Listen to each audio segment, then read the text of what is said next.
আসসালামু আলাইকুম, সবাইকে স্বাগত জানাচ্ছি পায়রা বন্দর থেকে। আমরা গিয়েছিলাম বাংলাদেশের দক্ষিণ উপকূলে পায়রা সমুদ্র বন্দরে। দেশের তৃতীয় সমুদ্র বন্দর আর ভবিষ্যতের দিক থেকে সবচেয়ে সম্ভাবনাময় প্রকল্পগুলোর একটি এটা।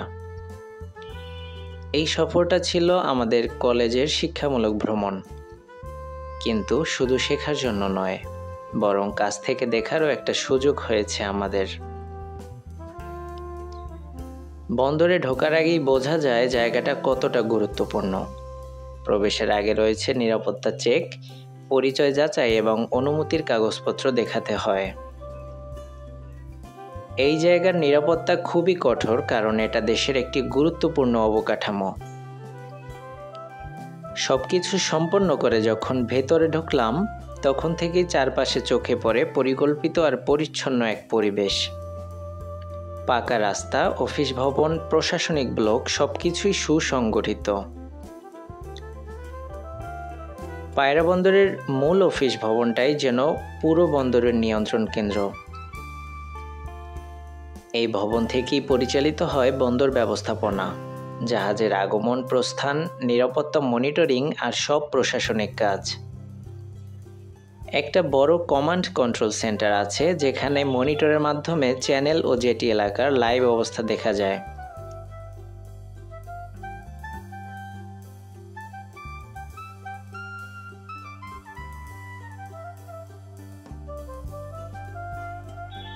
জাহাজ আসা যাওয়ার সময়সূচি, ট্রাফিক কন্ট্রোল, এমনকি আবহাওয়ার ডেটাও এখান থেকে পরিচালিত হয়। আমাদের গাইড বুঝিয়ে বলেছিলেন, কোনো জাহাজ বন্দর এলাকায় ঢোকার আগে তার অনুমতি দেওয়া হয় এখান থেকেই। সবকিছুই একটা নির্দিষ্ট প্রক্রিয়ার মধ্য দিয়ে হয়, যেটা দেশের অন্য বড় বন্দরের মতো হলেও প্রযুক্তিতে অনেক আধুনিক। যারা এখানে কাজ করেন সবাই অত্যন্ত দক্ষ এবং দায়িত্বশীল।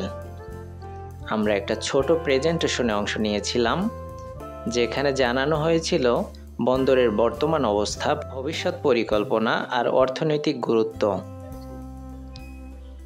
পায়রা বন্দরকে কেন্দ্র করে গড়ে উঠেছে নতুন নতুন শিল্প এলাকা, সড়ক সংযোগ, এমনকি বিদ্যুৎ উৎপাদনের কেন্দ্রও।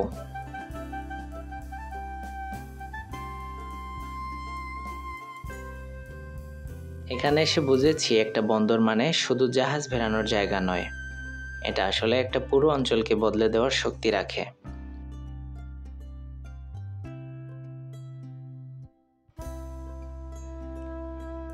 পায়রা বন্দরের উন্নয়ন শুধু একটা বন্দর প্রকল্প নয়, এটা আসলে দক্ষিণাঞ্চলের অর্থনৈতিক রূপান্তরের সূচনা। এই বন্দর পুরো অঞ্চলকে দেশের মূল বাণিজ্যিক প্রবাহের সঙ্গে যুক্ত করবে।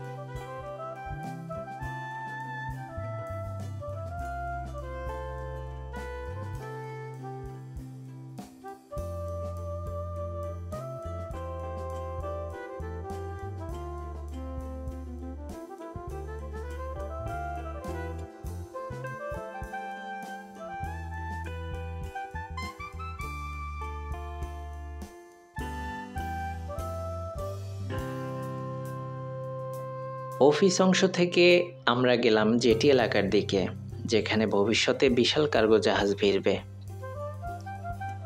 এখানে চলছে বিশাল পরিসরের নির্মাণ কাজ, যেখানে এখনও অনেক জায়গা ফাঁকা। কিছুদিন পরই সেখানে দাঁড়াবে বড় বড় ক্রেন, গুদাম আর কন্টেইনার ইয়ার্ড।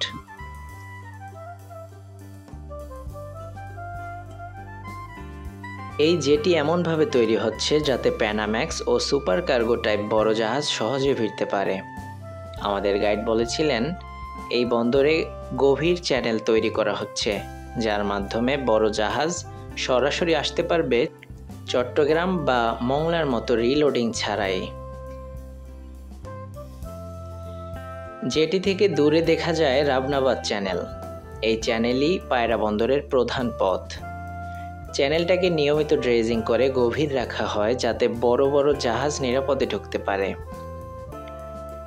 বর্তমানে ছোট আকারের ভেসেল বা ট্রায়াল শিপ এখানে ভিড়ছে, তবে কাজ শেষ হলে প্রতিদিনই এখানে ভিড়বে শত শত কন্টেইনারবাহী জাহাজ। যখন বন্দরের এই বিশাল এলাকা ঘুরছিলাম তখন মনে হচ্ছিল এই নীরবতা একদিন পরিণত হবে এক কর্মব্যস্ত বাণিজ্য নগরীতে।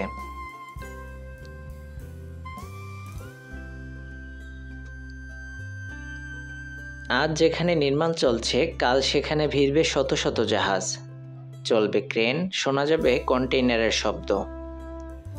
পায়রা বন্দর পুরোপুরি কার্যকর হলে দেশের দক্ষিণাঞ্চল শুধু অর্থনৈতিকভাবে নয়, সামাজিকভাবেও অনেক বদলে যাবে। চাকরির সুযোগ বাড়বে, ব্যবসা প্রসারিত হবে, আর উপকূলীয় অঞ্চল নতুনভাবে জেগে উঠবে। ভিডিওটি ভালো লেগে থাকলে লাইক করবেন, আর এরকম চমৎকার ভিডিও পেতে চ্যানেলটি সাবস্ক্রাইব করবেন। আজ এ পর্যন্তই, দেখা হবে নতুন কোনো পর্বে।